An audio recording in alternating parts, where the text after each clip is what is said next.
আসসালামু আলাইকুম সবাইকে। আমরা অত্যন্ত আনন্দের সাথে জানাচ্ছি যে আমাদের বাংলাদেশ ইয়ুথ ক্লাইমেট পার্লামেন্টের প্রথম ধাপের নির্বাচনটি কিন্তু অনুষ্ঠিত হবে 30শে সেপ্টেম্বর এবং এই নির্বাচনে অংশগ্রহণ করার জন্য আপনাদেরকে আপনাদের সংসদীয় আসনের ক্লাইমেট সিটিজেন অর্থাৎ ভোটার সংগ্রহ করতে হবে।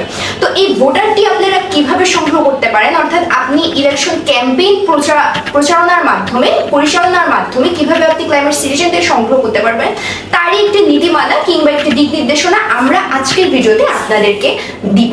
প্রথমে আমি একটু প্রচারণা কৌশলগুলো বলে দিতে চাই।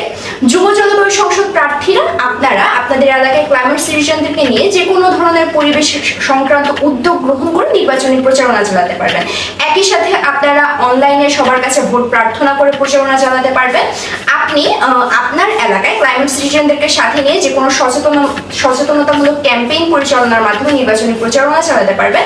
এছাড়া আপনারা নিজ সংসদীয় এলাকার জলবায়ু পরিবর্তন জনিত যে সকল সমস্যা আছে সেই সমস্যাগুলোর সমাধানের প্রতিশ্রুতি প্রদান করে আপনারা আপনাদের এলাকায় একটি কমিউনিটি বিল্ড আপ করতে পারবেন এবং একই সাথে আপনি এলাকার সমস্যা সংক্রান্ত বিভিন্ন ভিডিও বার্তা প্রচারের মাধ্যমে প্রার্থী সংগ্রহ করতে পারবেন। যুব জলবায়ু সংসদ প্রার্থীরা তার এলাকার ক্লাইমেট সিটিজেনদের সাথে অনলাইনে অথবা সরাসরি মত বিনিময়ের মাধ্যমে প্রচারণা চালাতে পারেন। আশা করি আপনাদের আজকের ভিডিওতে আপনারা আজকে যে নীতিমালাগুলো পেয়েছেন সেই নীতিমালাগুলো আপনাদের ইলেকশন ক্যাম্পেইন পরিচালনায় সহায়ক হবে। তো 30 তারিখের জন্য আপনাদের সবাইকে শুভকামনা। আশা করি ভালো থাকবেন।